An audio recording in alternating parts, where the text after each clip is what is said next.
أعوذ بالله من الشيطان الرجيم بسم الله الرحمن الرحيم ولقد آتينا لقمان الحكمة أن اشكر لله ومن يشكر فإنما يشكر لنفسه ومن كفر فإن الله غني حميد ولقد اور یقیناً آتینا ہم نے عطا کی لقمان حضرت لقمان کو الحکمہ حکمت وَلَقَدْ آتَيْنَا لُقْمَانَ الْحِكْمَةَ اور ہم نے حضرت لقمان کو فہم و فراست سمجھ بوجھ دانائی دانشمندی عقل مندی عطا کی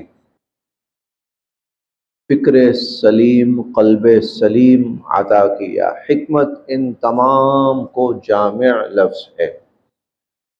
فکر سلیم اور قلب سلیم اور عقل مندی اور سمجھ بوجھ اور دانائی اور فہم و فراست یہ ہم نے حضرت لقمان کو عطا کی۔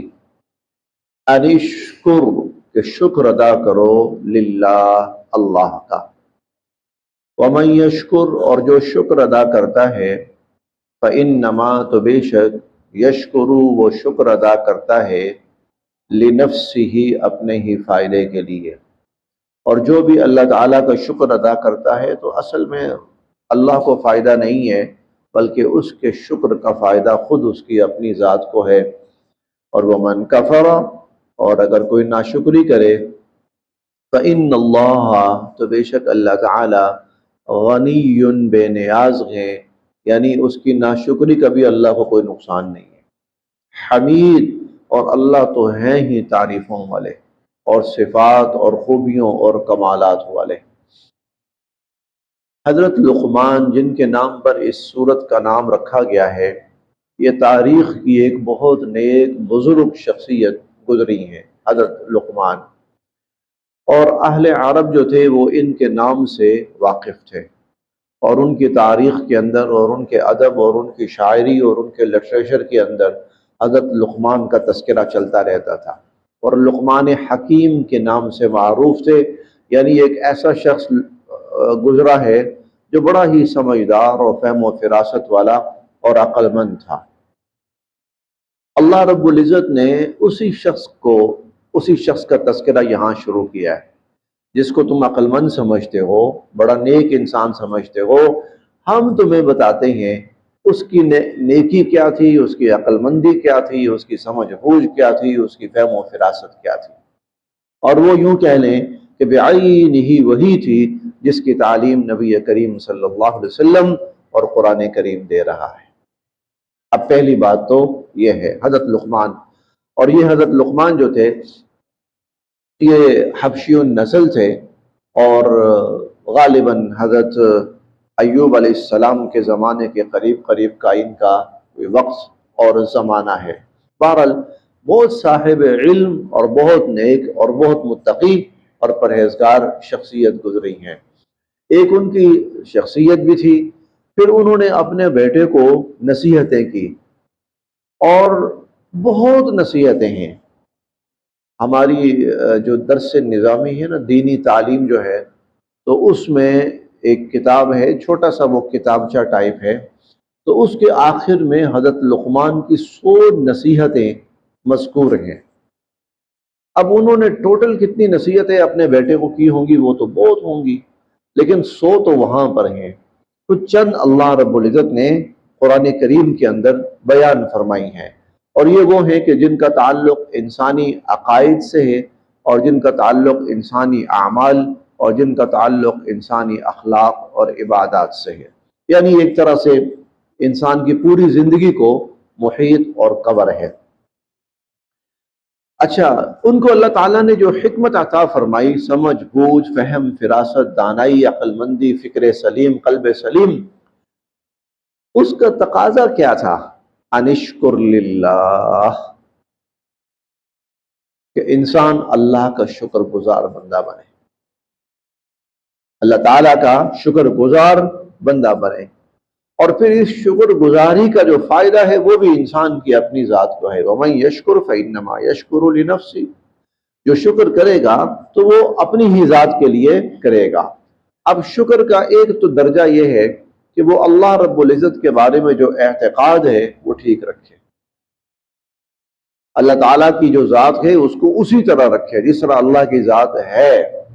وحدہ لا شریک ہے، لا بے مثال ذات ہے. لیس کمثلہ شیء 25ویں پارے میں ہم پڑھیں گے. یہ ایک عجیب اللہ تعالیٰ کی وہ ہے صفت بیان ہوئی ہے. کائنات کے اندر ہر چیز کی مثال ہے، سختی کی، نرمی کی، سرخ کی، سفید کی. آپ اندھے شخص کو بھی مثالوں کے ذریعے کوئی چیز سمجھا سکتے ہیں.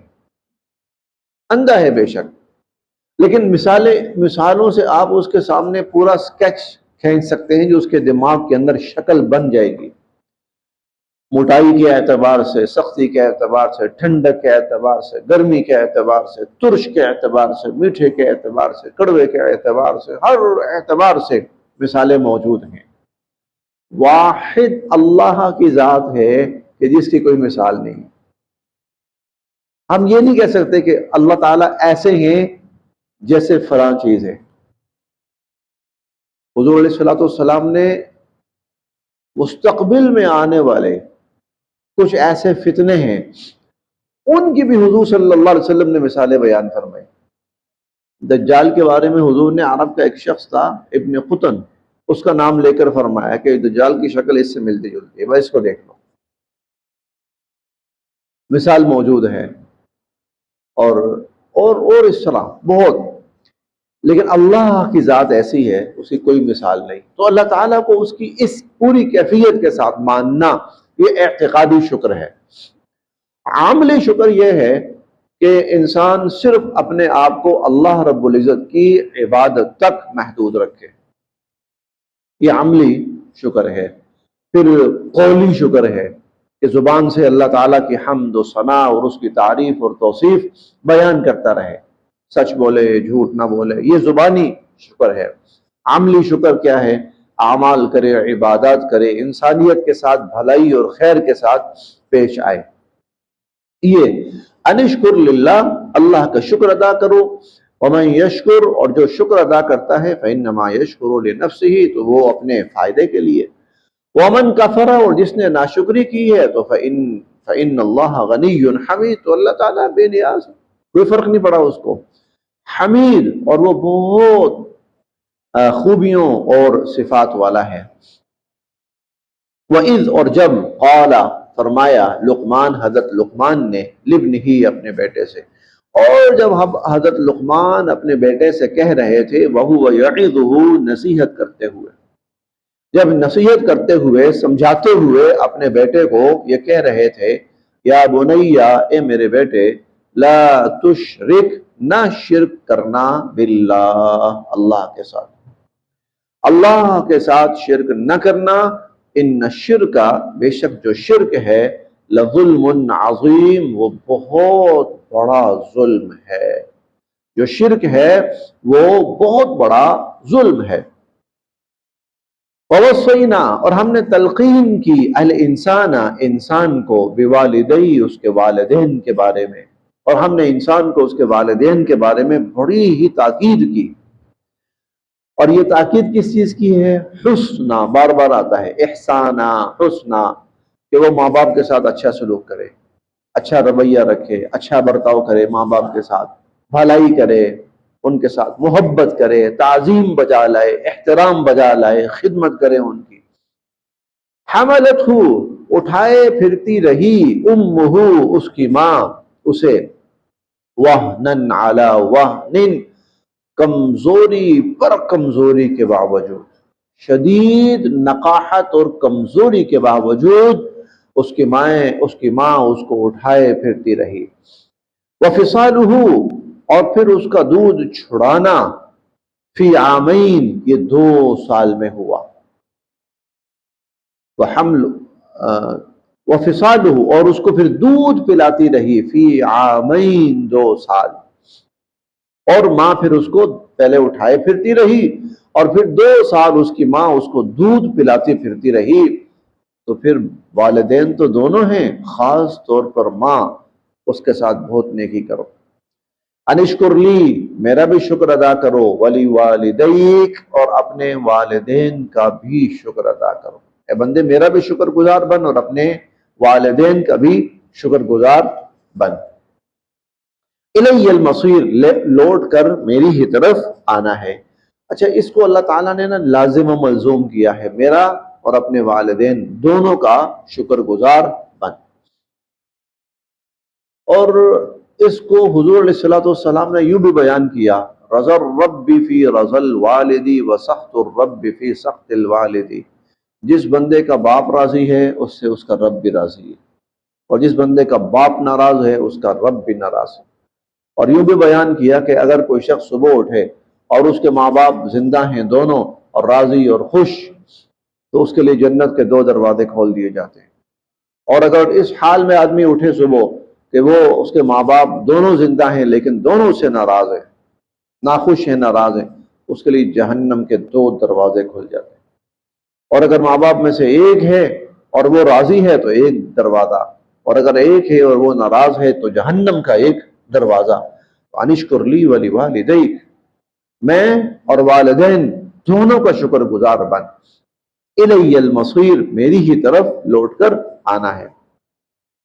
وَإِنْ، اور اگر جاہداکا، یہ تجھے مجبور کریں والدین، علی، اس بات پر، ان تشرک بی، کہ تو میرے ساتھ شرک کر، ما لیس لک بہ علم، جس کا تجھے پتہ ہی نہیں ہے، جس کا تجھے علم ہی نہیں ہے۔ کیا مطلب علم نہیں ہے؟ بھائی بتا، تیرے علم میں کون ہے میرا شریک؟ لا۔ اس لیے قرآن کریم نے کئی جگہ کہا ہے نا، لو دلیل ہاتو برہانکم، لو دلیل، وہ دلیل یہی ہے بھائی میرا شریک کس نے بنایا ہے؟ میں نے تو نہیں بنایا۔ کون ہے میرا شریک؟ لاؤ، کس نے بنایا ہے شریک؟ تم نے اپنی طرف سے خود ساختہ بنا لی ہے، میں نے تو نہیں بنایا، نہ میں نے بنایا اور نہ جن کو تم بنا رہے ہو انہوں نے کہا کہ ہم اللہ کے ساتھ شریک ہیں۔ ما لیس لک بہ علم، جس کا تمہیں کوئی علم نہیں ہے۔ فلا تطعہما، تو اگر ماں باپ شرک پہ مجبور کریں تو ان کی یہ بات نہیں ماننی۔ یہ جواب تھا مشرکین کی اس بات کا، وہ کہتے تھے تم اپنے اللہ کی بات کرتے ہو نا، کتاب کی بات کرتے ہو، چلو تمہاری کتاب تمہیں کہہ رہی ہے ماں باپ کی بات مانو، تو ہم ماں باپ تمہیں کہہ رہے ہیں اللہ کا دین چھوڑ دو، ہمارے دین پہ آ جاؤ۔ تو اللہ نے اس کا جواب دیا، اگر ماں باپ ایسی بات کریں اللہ کا دین چھوڑ دو، اللہ کے ساتھ شرک کے مرتکب ہو جاؤ، کفر کے، فلا تطعہما، یہ بات نہیں ماننی ماں باپ کی۔ ہاں، وصاحبہما، اور ان کے ساتھ رہو، فی الدنیا، دنیا میں، معروفا، نیکی اور بھلائی کے ساتھ، اور دنیا میں ان کے ساتھ، ماں باپ کے ساتھ بھلائی اور نیکی کے ساتھ رہو۔ واتبع، اور اختیار کرو، سبیلا، راستہ یا پیروی کرو راستے کی، من، اس شخص کے، اناب الیہ، جو میری طرف تمہیں متوجہ کرے،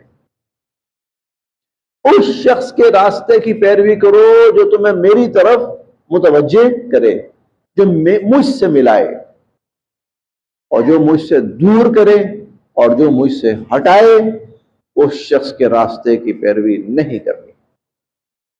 اسی لیے حضرت یوسف علیہ السلام کا ہم پڑھ کر آئے ہیں 12ویں پارے کے اندر، وہ کہتے ہیں وَاتَّبَعْتُ مِلَّةَ آبَائِي، میں اپنے باپ دادا کے راستے پہ چلتا ہوں، اور میں اپنے باپ دادا کا راستہ اختیار کیا ہے۔ کیوں؟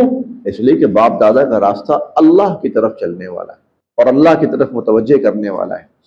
ثم، پھر، الیہ، میری طرف، مرجعکم، تم نے لوٹ کے آنا ہے، فانبئکم، پھر میں تمہیں بتاؤں گا، بما کنتم تعملون، جو کچھ تم دنیا میں کرتے تھے۔ یا بنیا، اے میرے بیٹے، انہا، بے شک، ان تکو، اگر ہو، مثقال حبۃ، دانے کے برابر، من خردل، رائی کا، رائی کے دانے کے برابر اگر کوئی چیز ہو، فتکن، ہو وہ، فی صخرۃ، کسی چٹان میں، او فی السماوات یا آسمانوں میں، او فی الارض یا زمینوں میں۔ چٹان بہت بڑی ہوتی ہے، چٹان کوئی بہت بڑی ہوتی ہے، اس چٹان کے اندر رائی کے دانے کے برابر کوئی چیز ہے تو اس کا تو پتہ ہی نہیں لگنا بھائی، تو پتہ ہی نہیں لگنا، اور شاید کسی کو بھی پتہ نہ چلے۔ لیکن اللہ تعالیٰ کی ذات کیسی ہے، اگر کہیں آسمانوں میں، زمینوں میں، کسی چٹان میں، بڑی سے بڑی پہاڑ کے نیچے کہیں رائی کے دانے کے برابر بھی کوئی چیز ہے، یأتی بہا اللہ، اللہ اس کو بھی نکال لائے گا۔ اللہ کا علم اور اللہ کی قدرت دونوں، وہ چیز بھی اللہ کی نظر سے مخفی نہیں ہے۔ اگر کہیں چٹان کے اندر چھپا ہوا ایک رائی کے دانے کے برابر کوئی ذرہ ہے، یا آسمانوں میں یا زمین، وہ بھی اللہ سے چھپا ہوا نہیں ہے۔ یہ بات ہم نے بار بار پڑھی ہے، لا يعزب عنہ مثقال ذرۃ فی السماوات ولا فی الارض، ذرے کے برابر کوئی چیز اللہ سے چھپی ہوئی نہیں ہے، نہ آسمانوں میں اور نہ زمینوں میں۔ یا بنیا، اے میرے بیٹے، انہا ان تک مثقال حبۃ من خردل، اگر رائی کے دانے کے برابر بھی کوئی چیز، فتکن ہوئی، فی صخرہ کسی چٹان میں، او فی السماوات یا آسمانوں میں، او فی الارض یا زمینوں میں، یاتی بہا اللہ، اللہ اسے بھی سامنے لے آئے گا۔ ان اللہ، بے شک اللہ تعالی، لطیف بہت باریک بھی ہیں، خبیر ہر چیز کی خبر رکھنے والے ہیں۔ یا بنیا، اے میرے بیٹے، اقم الصلاۃ، نماز قائم کر، وامر بالمعروف، نیکی اور بھلائی کا حکم دے، ونہا اور روک، عن المنکر، برائی کے کام سے، واصبر اور صبر کر، علی ما اصابک، جو تکالیف تجھے پہنچے۔ نماز قائم کر، نیکی کا حکم دے، برائی سے روک، اور جو تجھے مصیبتیں اور تکالیف پہنچیں ان پر صبر کر۔ ان ذالک، بے شک ایسا کرنا، من عزم الامور، بڑے ہمت کے کاموں میں سے، بہت ہمت کے کاموں میں سے، خاص طور پر امر بالمعروف اور نہی عن المنکر، اور پھر اس پر صبر۔ یہ تین چیزیں تو بہت ہمت کے کاموں میں سے ہیں۔ وَلَا تُسَعِّرْ، اور نہ پھلا، خدک، اپنا رخسار، للناس، لوگوں کے لیے، لوگوں سے منہ پھلا کے نہ مل، تکبر کی نشانی ہوتی ہے، پیشانی پہ بل ڈالنا، ہاں، منہ پھلا کر لوگوں سے بات کرنا، نہ، لوگوں سے متکبرانہ انداز میں نہ مل، لوگوں سے منہ پھلا کے بات نہ کر۔ ولا تمشی، اور نہ چل، فی الارض، زمین میں، مرحا، اکڑ کر، زمین میں اکڑ کے نہ چل۔ ان اللہ، بے شک اللہ تعالی، لا یحب، نہیں پسند فرماتے، کل مختال، کسی متکبر کو، فخور، اور شیخی خورے کو۔ اللہ کسی متکبر اور کسی شیخی خورے کو یا گھمنڈی کو، فخور آپ گھمنڈی بھی کہہ سکتے ہیں، اللہ ایسے کسی شخص کو پسند ہی نہیں کرتے۔ وقصد، اور میانہ روی اختیار کر، فی مشیک، اپنی چال میں، اپنی چال میں میانہ روی اختیار کر۔ وغضض، اور پست رکھ، آہستہ رکھ، من صوتک، اپنی آواز، اپنی آواز آہستہ رکھ، یعنی آہستہ آواز سے بولا کر، اونچی اونچی چیخنا، چلانا، شور کرنا۔ انا، بے شک، انکر الاصوات، انکر، ناپسندیدہ ترین، الاصوات، آوازوں میں سے، آوازوں میں سے سب سے ناپسندیدہ آواز، لصوت الحمیر، گدھے کی آواز ہے۔ وہ اونچی اونچی آواز سے وہ چلاتا ہے، وہ چیختا ہے، تو جو آدمی اونچی آواز سے چیختا ہے، یوں سمجھو جیسے گدھا چیختا ہے اور چلاتا ہے۔ یہ حضرت لقمان کی نصیحتیں تھیں جو انہوں نے اپنے بیٹے کو کی۔ اللہ رب العزت نے یہاں پر ہمارے سامنے ان کو بیان کیا، اور بیان کرنے کے دو مقاصد ہیں۔ ایک مقصد تو یہ ہے کہ حضرت لقمان جو تھے وہ اسی راستے پر تھے اور اسی تعلیم کی تلقین کرتے تھے جو نبی کریم صلی اللہ علیہ وسلم کر رہے ہیں۔ اور دوسری چیز ہمیں یہ سمجھانا ہے کہ اپنی اولادوں کی فکر کریں، اپنی اولادوں کی فکر کریں، ان کے عقیدوں کی بھی فکر کریں، ان کے اعمال کی بھی فکر کریں، ان کے اخلاق اور ان کے کردار کی بھی فکر کریں۔ آج کے دور میں خاص طور پر آج کے دور میں ایک بہت بڑا جنریشن گیپ آ چکا ہے ماں باپ اور اولاد میں، اور بہت سارے ماں باپ ایسے ہیں جو دنیاوی اعتبار سے بہت ان پڑھ ہیں، پسماندہ ہیں، اور ان کی اولادیں اسکولوں، کالجوں، یونیورسٹیوں میں چلی گئی، اور وہ پھر اولادیں ماں باپ کو جس طرح دھوکہ دے رہی ہیں، ماں باپ کے وہم و گمان میں بھی نہیں ہے، یا جس طرح وہ گمراہ ہو رہی ہیں، ماں باپ کا تصور اور ان کی سوچ بھی نہیں ہے۔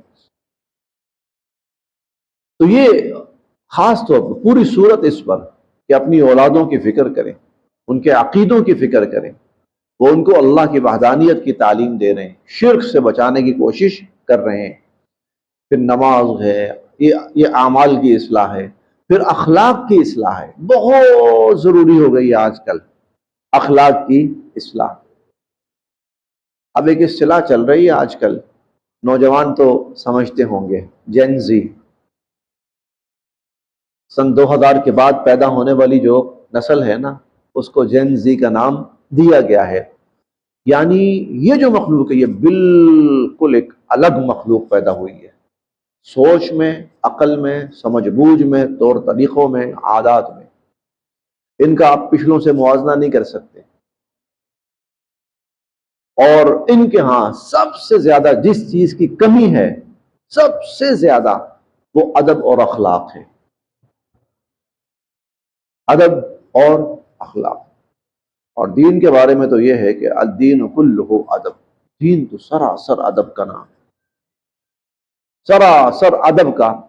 اور اخلاق کا یہ ہے کہ حضور علیہ الصلوۃ والسلام فرماتے ہیں مجھے تو بھیجا اس لیے گیا ہے کہ میں جو اعلیٰ اخلاق ہیں ان کی تکمیل کروں، اور کل قیامت والے دن جب تمہارا نامہ اعمال کھلے گا نا، تو سب سے بڑا جو عمل ہوگا، سب سے وزنی عمل، وہ انسان کے اچھے اخلاق ہوں گے۔ ایک بڑی عجیب حدیث ہے، میں اکثر بیان بھی کرتا ہوں۔ حضرت ام سلمہ رضی اللہ تعالی عنہا، انہوں نے ایک سوال کیا تھا۔ اصل میں ان پہلے نا دو ان کے خاوند انتقال کر چکے تھے، ام سلمہ رضی اللہ تعالی عنہا، دو خاوند ان کے پہلے انتقال کر چکے تھے، پھر تیسری حضور سے نکاح ہوا، حضور کی زوجیت میں آئی۔ تو ذہن میں ایک سوال تھا کہ بھائی وہ جو دنیا سے گیا ہے، میرا خاوند تھا نا، اب قیامت کا جب دن آئے گا تو میں تو چلیں ایک اللہ کے نبی کی بیوی ہوں تو میرا تو معاملہ الگ ہوا، لیکن ایسی اور بھی عورتیں ہوں گی کہ جن کے ایک سے زائد خاوند رہے ہوں گے، پہلا خاوند فوت ہو گیا، دوسرا فوت ہو گیا، تیسرا۔ قیامت کے دن تو اس عورت کے 3 خاوند اکٹھے ہو جائیں گے، قیامت کے دن 2 خاوند اکٹھے ہو جائیں گے، 3 خاوند اکٹھے ہو جائیں گے اس عورت کے۔ تو اللہ کے نبی، یہ عورت کس کے ساتھ جنت میں جائے گی؟ بڑا عجیب سوال تھا، کس کے ساتھ جنت میں، کیونکہ ان کے ساتھ بیتی بھی تھی، تو کس کے ساتھ جنت میں جائے گی؟ حضور علیہ الصلوۃ والسلام نے فرمایا کہ تخیر، اللہ تعالیٰ اس عورت کو اختیار دیں گے کہ تو ان میں سے جس کے ساتھ جنت میں جانا چاہتی ہے، تجھے اختیار ہے۔ عجیب بات ہے، تجھے اختیار ہے، تو ان میں سے جس کے ساتھ جنت میں جانا چاہتی ہے۔ پھر حضور نے فرمایا میں تمہیں بتاؤں عورت کس کو سلیکٹ کرے گی، کس کا انتخاب کرے گی اور کس کے ساتھ جنت میں جانا چاہے گی؟ عورت اس خاوند کا انتخاب کرے گی کہ جس کا اخلاق اور جس کا رویہ اور طرز عمل اس کے ساتھ اچھا تھا، اور کہے گی یا اللہ دنیا میں یہ میرے ساتھ اچھا تھا، میں آخرت میں بھی اس اچھے کے ساتھ رہنا چاہتی ہوں۔ پھر حضور نے فرمایا کہ ام سلمہ، جو اچھا اخلاق ہے نا، وہ دنیا اور آخرت کی ساری بھلائیاں لے گیا، سمیٹ گیا، حسن اخلاق جو تھا۔ اب جو ہماری آنے والی نسلیں ہیں نا، سب سے بڑھ کر اخلاق سے فارغ ہیں، وہ اخلاق سے عاری ہیں وہ۔ تو بہت ضرورت ہے اپنی اولادوں کی، ان کے اعمال، ان کے اخلاق، ان کے ایمان اور ان کے کرداروں کی فکر کرنا۔ صدق اللہ علیہ وسلم۔